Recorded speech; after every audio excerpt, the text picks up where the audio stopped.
ছেলের জন্মদিন ওর জীবনের একটা বিশেষ দিন। আর এই দিনটাতে আমি চেষ্টা করেছি ছেলের খুশির জন্য হালকা পাতলা কিছু আয়োজন করতে। কি কি করেছি, কারা কারা এসেছে, সব কিছু নিয়েই থাকছে আজকের ভিডিও। হাই এভরিওয়ান, আসসালামু আলাইকুম। আজকে একটা নতুন ভিডিও নিয়ে আসলাম আপনাদের জন্য। আজকে একটা স্পেশাল ভিডিও থাকছে, আর তা হচ্ছে আজকে আমার ছেলের বার্থডে। তো আজকে একটা বার্থডে স্পেশাল ব্লগ নিয়ে চলে আসলাম। আর বার্থডেতে কি কি করেছি, কিভাবে আমরা সবাই মিলে মজা করলাম, তো সব কিছু নিয়ে থাকছে আজকের ভিডিওটা। আশা করি ভালো লাগবে। তো অবশ্যই আজকের ভিডিওটাতে চোখ রাখবেন, আর ভালো লাগলে লাইক কমেন্ট করতে কিন্তু একদমই ভুলবেন না। তো চলেন শুরু করি। রান্নাবান্না দিয়ে শুরু করছি আজকের ভিডিওটা। তেমন কিছুই করিনি, শুধুমাত্র মুরগির বিরিয়ানি রান্না করেছি। তার জন্য এখানে মুরগির মাংস তো লাগবেই, সেটা কিন্তু ধুয়ে একদম রেডি করে নিয়েছি। সাথে আলু আর পেঁয়াজ নিয়েছি। আসলে বার্থডে করার তেমন কোনোই প্ল্যান ছিল না, তো শুধুমাত্র ছেলের খুশির জন্যে এই ছোট্ট একটা আয়োজনটা। এখানে হচ্ছে মাংসটাকে আমি প্রথমে একটু সব রকমের মশলা দিয়ে একটু মাখিয়ে নেব, তারপরে একদম মাখিয়ে চুলায় বসিয়ে দেব। তো এখানে যা যা লাগবে সব কিছুই আমি দিয়ে দিচ্ছি। আর এখানে দেখতেই পাচ্ছেন লবণ, মরিচ, হলুদের গুঁড়া, জিরার গুঁড়া, আদা, রসুন, মানে একদম নর্মাল যেসব মশলাগুলো দরকার সেগুলোই হচ্ছে নিয়েছি। সব কিছু দিয়ে খুব ভালো মতো আমি কিন্তু হাত দিয়ে মাখিয়ে নেব। আর এখানে গরম মশলার মধ্যে তেজপাতা, এলাচ, দারচিনি এইগুলোই দিয়েছি। এক্সট্রা আর কোনো এখানে দেইনি, কোনো মশলাই সেভাবে অ্যাড করা হয়নি। শুধু রেগুলার মশলা দিয়েই ফার্স্টে হচ্ছে চিকেনটাকে একটু মাখিয়ে কিছুক্ষণ এটাকে মেরিনেট করে রেখে দেবো। তারপর এটাকে আমি একদম সরাসরি চুলায় বসিয়ে দেব। তো এইখানে মাংসটাকে খুব ভালো মতো হাত দিয়ে মাখিয়ে নিচ্ছিলাম। আর এই মাখানোটার মধ্যেই কিন্তু অনেকটাই হচ্ছে মনে হয় যে টেস্ট লুকিয়ে থাকে।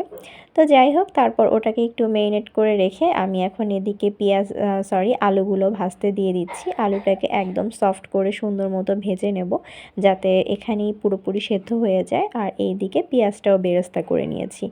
এই তো দেখতেই পাচ্ছেন পেঁয়াজ একদম সুন্দর মতো বেরেস্তা করা হয়ে গিয়েছে। আমার আলুগুলোও কিন্তু ভাজা হয়ে গিয়েছে, আর একদম খুব সুন্দর মতো সফটও হয়ে গিয়েছে। তো চলেন মাংসটা এখন বসিয়ে দিই।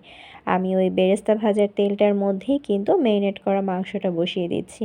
আর এক্সট্রাভাবে কিছুই দিচ্ছি না, শুধুমাত্র এই মশলা মাখানো মাংসটাই তেলের মধ্যে এখন ভালো মতো নেড়ে চেড়ে মিশিয়ে আমি কিন্তু কষিয়ে নিয়েছিলাম। আর এই তো আমার মাংস বলতে গেলে একদম রান্না হয়ে গিয়েছে, এক্সট্রা কোনোই পানি দেইনি। তো তারপর এই তো মাংসগুলোর মধ্যে আমি ভেজে রাখা আলুগুলো দিয়ে দিচ্ছি। পরবর্তীতে আমি আলু কয়েকটাকে একটু হালকা লাল লাল করে ভেজে নিয়েছিলাম। এখন আলুর সাথে মাংসটাকেও একটু ভালো মতো মিশিয়ে আমার মাংস রান্না বলতে পারেন যে একদম রেডি হয়ে গিয়েছে। আর এই দিকে মাংসের সাথে তো আমি হচ্ছে কাবাবটা আপনাদেরকে আগের ভিডিওতেই শেয়ার করেছিলাম।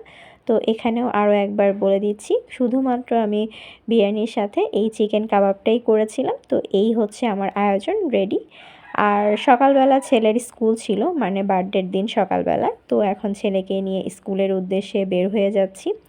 তো হচ্ছে ওকে স্কুলে দিয়ে আমি আবার বাসায় চলে আসব। বাসায় এসে বাকি টুকটাক কিছু কাজকর্ম সেগুলোও কিন্তু করে নেব। তো তার আগে চলেন ওকে স্কুলে পৌঁছে দিয়ে আসি। তো এই তো মা ছেলে মিলে গল্প করতে করতে বের হয়ে গেলাম। আর সুন্দর মতো আলহামদুলিল্লাহ স্কুলে ওকে দিয়েও এসেছি। আমি বাসায় চলে এসেছি। আর বাসায় এসে এই তো রান্না করা যে মাংসটা ছিল সেটা কিন্তু আমি দুইটা সুন্দর মতো পাত্রে আলাদা করে নিয়েছি, আর সাথে তেলটাও হচ্ছে আলাদা করে নিয়েছি। এই তো এখানে মশলাগুলোও রয়েছে। তো এগুলোকে সুন্দর মতো এক সাইডে রেখে আমি এখানে হচ্ছে আরও কিছু এক্সট্রা মশলা অ্যাড করে নিচ্ছি। আর তার জন্য এখানে কিছু গোটা গরম মশলা নিয়েছি, সাথে শাহি জিরা, আর নিয়েছি হচ্ছে স্টার অ্যানিস, সাথে ধনেপাতা, পুদিনা পাতাও নিয়েছি। তো এই হচ্ছে আমার আজকের বিরিয়ানির সম্পূর্ণ উপকরণ। এদিকে চুলায় পানিও হচ্ছে দেখতেই পাচ্ছেন, মানে পানিগুলো বলক চলে এসেছে। তো এখন সব রকমের গরম মশলা আর সেই সাথে ধনেপাতা, পুদিনা পাতা আর লবণ সব কিছু দিয়ে খুব ভালো মতো আমি কিন্তু নেড়েচেড়ে মিশিয়ে নিচ্ছি। আর আমি আজকে একটু দম বিরিয়ানি স্টাইলে এটা রান্না করার চেষ্টা করেছি। সব সময় তো রেগুলার হচ্ছে বিরিয়ানি রান্না করি, তো ভাবলাম যে আজকে একটু ডিফারেন্টভাবেই করি, সেটা হয়তো খেতে বেশি ভালো লাগবে। এদিকে আমার মশলাগুলো কিন্তু ভালো মতো একদম সেদ্ধ হয়ে গিয়েছে। এখন এগুলোকে আমি খুব ভালো মতো হচ্ছে একদম উঠিয়ে নিচ্ছি। আর এই পানির কালারটাও দেখেন কতটা একদম চেঞ্জ হয়ে গিয়েছে। মানে সম্পূর্ণ মশলার যা বের হওয়া ছিল সব কিছুই বের হয়ে গিয়েছে। তারপর এখান থেকে আমি অল্প একটু পানি একটা পাত্রে উঠিয়ে রাখছি, আর এদিকে হচ্ছে আগে থেকে চালটা কিন্তু আমি ধুয়ে রেখেছিলাম, সেটাও এখন হচ্ছে পানির মধ্যে দিয়ে ভালো মতো মানে একদম মিশিয়ে নিচ্ছি। তারপর ঢাকনা দিয়ে ঢেকে দিলাম, আর এর মধ্যে হচ্ছে কিছুক্ষণের মধ্যেই চালটাও আমার একদম ফুটে গিয়েছে। এখন আমি এই চালটাকে পানির থেকে ঝরিয়ে উঠিয়ে রাখবো। আর তারপরেই কিন্তু হচ্ছে বিরিয়ানিটা, ওই যে দম বিরিয়ানি যেহেতু, তো এটা শুধু এখন দমে দিলেই কিন্তু আমার পুরো রান্নাটা একদম কমপ্লিট হয়ে যাবে। তো তার আগে এখানে হচ্ছে পানির থেকে চালটাকে সুন্দর মতো ঝরিয়ে নিতে হবে আমাকে। আর এইদিকে আমি হচ্ছে আরও একটা মিক্সড রেডি করছি। তার জন্য যেই পানিটা উঠিয়ে রেখেছিলাম সেই পানির মধ্যে আমি একটু পাউডার মিল্ক অ্যাড করে দিচ্ছি। আপনারা চাইলে লিকুইড দুধের মধ্যেও করতে পারেন, তো আমি এখানে গুঁড়ো দুধের মধ্যে একটু ঘি দিচ্ছি। আপনারা আপনাদের প্রয়োজন মতো যতটুকু মানে চাল অনুযায়ী সেই অনুযায়ী দিয়ে নেবেন। তো এখানে হচ্ছে আমি লবণ দিয়ে নিলাম একটু সামান্য পরিমাণে, আর দিচ্ছি হচ্ছে এখানে সামান্য গোলাপ জল, কেওড়া জলও অ্যাড করেছিলাম, বাট সেইটা হয়তো মিস হয়ে গিয়েছে। তো যাই হোক, আমার হচ্ছে এখন দমে দেওয়ার পালা। তার জন্য আমি মানে প্রথমেই হচ্ছে একটু উঠিয়ে রাখা যে তেলটা ছিল মাংসের, সেটা দিয়ে নিয়েছি যাতে পোড়া লেগে না যায়। আপনারা চাইলে আপনারা মানে আপনাদের পছন্দ মতো প্রথম লেয়ারে হচ্ছে চিকেন দিতে পারেন, বা আপনারা যদি অন্য কোনোভাবে করতে চান সেভাবেও করতে পারেন। তো আমি আমার মতোই করছিলাম। প্রত্যেকটা লেয়ার আমি খুব সুন্দর মতো সাজিয়ে নিচ্ছি, দেখতেই পাচ্ছেন। আমি একদম হচ্ছে এক লেয়ারে রাইস দিয়ে পরের লেয়ারে হচ্ছে আলু, চিকেন সব কিছু একসাথে একদম সুন্দর মতো বিছিয়ে দিচ্ছিলাম। আর এই তো এভাবেই কিন্তু আমি একদম পুরো হচ্ছে হাঁড়িটা ভরে কয়েক লেয়ারে হচ্ছে সুন্দর মতো সাজিয়ে নিয়েছি। আর এদিকে হচ্ছে একদম ওপরটা যখন কমপ্লিট হয়ে যাবে সে পর্যায়ে কিন্তু আমি যে লিকুইডগুলো মিক্স বানিয়ে রেখেছি সেটাও কিন্তু আমি দিয়ে দেব।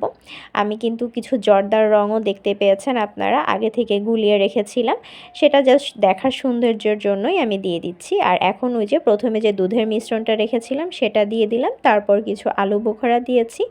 আমি হচ্ছে কোনো বাদাম বা কিশমিশ অ্যাড করিনি, সেটা আপনারা আপনাদের টেস্ট অনুযায়ী অ্যাড করে নেবেন। তো আমার কাছে খুব একটা বাদাম দিলে ভালো লাগে না, তো তাই দেইনি। তো যাই হোক, আমার কিন্তু একদম সুন্দর মতো সাজিয়ে দমে বসিয়ে দিলাম। আর এই দিকে কাবাব যে আগে থেকে বানিয়ে রেখেছিলাম সেই কাবাবগুলোকেও আমি ভাজতে দিয়ে দিয়েছি। তো এটা হতে থাক, এরই মধ্যে চলেন আমি হচ্ছে আপনাদেরকে ফাইনাল লুকটা একটু দেখাই। দেখেন মাশাআল্লাহ দেখতে কতটা সুন্দর হয়েছে, আর সত্যিই খেতে কিন্তু বেশ মজা হয়েছিল। সব সময় তো দেখা যায় এক ধরনের বিরিয়ানি আমরা সব সময় খেয়ে থাকি, তো মাঝে মাঝে একটু অন্যরকম হলে কিন্তু খারাপ হয় না, ভালোই লাগে খেতে। তো এই হচ্ছে আমার বিরিয়ানির ফাইনাল লুকটা। এখন হচ্ছে সবাই মিলে আমরা খেতে বসবো। অলরেডি কিন্তু অনেক মানে দেরি হয়ে গিয়েছে। আসলে আমার ছেলে, ওর স্কুল ছিল, তারপর হুজুরের পড়া ছিল।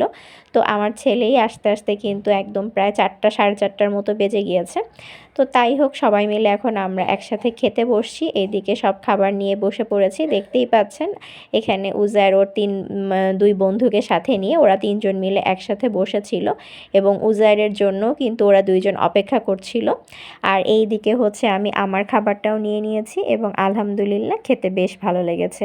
হালকার উপর দিয়ে হলেও কিন্তু সুন্দর মতোই হচ্ছে, মানে খুশির জন্যই আমরা এতটুকু করতে পেরেছি। আর খাওয়া দাওয়া শেষ করে এখানে হচ্ছে আমরা দই খাচ্ছিলাম সবাই মিলে। আর এই দইটা কিন্তু হচ্ছে আমার চাচু আসার সময় নিয়ে এসেছিল। তো যাই হোক, দইটাও বেশ মজা ছিল। এখন সবাই মিলে আমরা দই খেয়ে নিয়েছি। আর হ্যাঁ, খাওয়ার পরে কিন্তু ড্রিঙ্কসেরও ছিল, বাট সেটার আর ভিডিও করা হয়নি। তো এই তো খুবই হালকা পাতলা আয়োজন ছিল। আর এরপরে হচ্ছে মানে বাচ্চা পার্টিটা হলো, সবাই মিলে একসাথে বার্থডে ডেকোরেশন করছিল, সাথে নুহাও তো হচ্ছে সব বেলুনগুলো এখানে ফুলাচ্ছে, দেখতেই পাচ্ছেন। বাচ্চাদেরকে সাথে নিয়ে ও হচ্ছে সুন্দর মতো করছিল। আর এরই মধ্যে কিন্তু কারেন্টও চলে গিয়েছে। দেখেন অন্ধকারের মধ্যেই এই 3 পিচ্চি মিলে ওদের মানে লাফালাফি, নাচানাচি। আসলে ওরা 3জন যখন একসাথে হয় ওদেরকে আর মানে খুঁজে পাওয়া যায় না, ওরা যে এত পরিমাণে দুষ্টামি করে, মজা করে। তো 3জন যেহেতু সেম এজ বলা যায়, তো তার জন্যই তাদের হচ্ছে এত মানে মিল। তো যাই হোক, এরই মধ্যে কারেন্টও চলে এসেছে। আর এখন আমরা সবাই মিলে খুবই ঝটপট করে সব কিছু রেডি করে নিচ্ছিলাম, কারণ এত পরিমাণে সারাদিন কারেন্ট গিয়েছে। তো একটু পর পর কারেন্ট চলে যায়, আর আমাদেরকে কারেন্টের জন্য অপেক্ষা করতে হচ্ছিল। তো এই তো কারেন্ট আসা মাত্রই সবাই বলছিল যে তাড়াতাড়ি তোমাদের যা করার করে ফেলো, যখন তখন আবার কারেন্ট চলে যাবে। এইদিকে হচ্ছে আমার বার্থডে বয়কে আমি একটু হচ্ছে সাজিয়ে গুছিয়ে রেডি করে দিয়েছি। আসলে ছেলে মানুষ, কি আর সাজাবো। তো জাস্ট হচ্ছে ওর মামাই কিন্তু এগুলো সব কিছু এনে দিয়েছে, হ্যাট থেকে শুরু করে বার্থডে কেক সব কিছুই ওর মামার পক্ষ থেকেই ছিল। তো এই তো মা ছেলে মিলে একটু ভিডিও করে নিলাম, আর হচ্ছে এখানে আমার ছেলেকে বলছিলাম যে একটু হাসো, কিন্তু না, দেখেন সে দুষ্টামি করেই অস্থির। তো তারপর আমরা সবাই মিলে একসাথে কিছু সুন্দর ছবি তুলে নিয়েছি। আসলে এগুলোই তো একটা স্মৃতি হয়ে থাকবে। তো এত কিছুর মধ্যে সব থেকে বড় কথা, আপনারা সবাই দোয়া করবেন আমার ছেলের জন্য, শুধু এটুকুই চাওয়া আপনাদের কাছে, এর থেকে বেশি কিছু আর চাই না। আর এইদিকে হচ্ছে নুহা আদনান ওরা ক্যান্ডেলটাও জ্বালিয়ে দিল, আর তার মধ্যে এখানে উজারকে সাথে নিয়ে সাফুচিনু, এই তো সবাই মিলে ওরা কেকটা কেটে ফেললো এবং আমি উজারকে একটু কেক খাইয়েও দিলাম। মাশাল্লাহ মাশাল্লাহ, সবাই দোয়া করবেন। আর তারপরে হচ্ছে উজায়েরের দুই নানা ওদেরকে সাথে নিয়ে এখানে ছবি তুলছিল, বলছিল যে এগুলোই তো একটা স্মৃতি। তো এই তো তারপরে হচ্ছে দুই মামাও ওদের সাথে অ্যাড হয়ে গেল, মামা নানা, তারপরে হচ্ছে ভাগনারা সবাই একসাথে। তারপর নানা নানুর সাথে উজায়েরেরও একটু ছবি ভিডিও করে নিলাম। এই তো বাসার মানুষ আমরা সবাই যে যার মতোই হচ্ছে, এখানে হালিমা ছিল, ফেন্সাপি ছিল, সবাই মিলেই আমরা হচ্ছে এই ছোট্ট আয়োজনটুকু করেছি শুধুমাত্র আমার ছেলের খুশির জন্যই। আর এই ছিল আজকের হচ্ছে প্রোগ্রামের সব কিছুই। তো চেষ্টা করেছি ছেলেকে খুশি করা একটু, এছাড়া আর কিছুই না। খুবই সামান্য আয়োজন ছিল, খালি মাত্র দেখতেই তো পেয়েছেন বিরিয়ানি রান্না করেছিলাম আর কেক আর মিষ্টি ছিল, এইটুকুই আয়োজন ছিল আজকের দিনের জন্য। তারপরেও আলহামদুলিল্লাহ সব মিলিয়ে ভালো লেগেছে, কিছুটা সময় আমরা সবাই একসাথে একটু মজা করতে পেরেছি, উজার অনেক খুশি হয়েছে, এটাই তো আমার কাছে অনেক। তো তারপর একটু আমি সবাইকে হচ্ছে কেক সুন্দর মতো সার্ভ করে দিচ্ছিলাম। আর এইদিকে হঠাৎ করে আদনান হচ্ছে পার্টি স্প্রে একদম হচ্ছে নিয়ে এসে সবাইকে একেবারে বলতে গেলে ভূত বানিয়ে দিচ্ছিল। দেখেন এক একজনের কি একটা অবস্থা, নুহা, ইস্তি, আদনান, এদিকে উজার, মানে বাচ্চা পার্টিরা তো ওরা তো অনেক বেশি মানে এনজয় করছিল। তো তারপর এদিকে হালিমা হচ্ছে আবার একটু নুডলস রান্না করেও নিয়ে আসলো, তারপর সবাইকে ও হচ্ছে সুন্দর মতো সার্ভ করে দিল। আর এদিকে নুহা আবার হালিমাকেও হচ্ছে একটু পার্টি স্প্রে দিয়ে দিল। তো সব মিলিয়ে এই প্রোগ্রামের শেষ পর্যায়ে আমরা চলে এসেছি, আর এইখানে সব শেষে তো চা থাকতেই হবে, তারপর সবাইকে একে একে চাও দিয়ে দিচ্ছিল। তো এই ছিল আজকের আয়োজন। কেমন লাগলো আজকের বার্থডে স্পেশাল ভিডিওটা অবশ্যই কিন্তু কমেন্টে জানাবেন, ভালো লাগলে লাইক দিবেন। সবাই ভালো থাকবেন, আল্লাহ হাফেজ।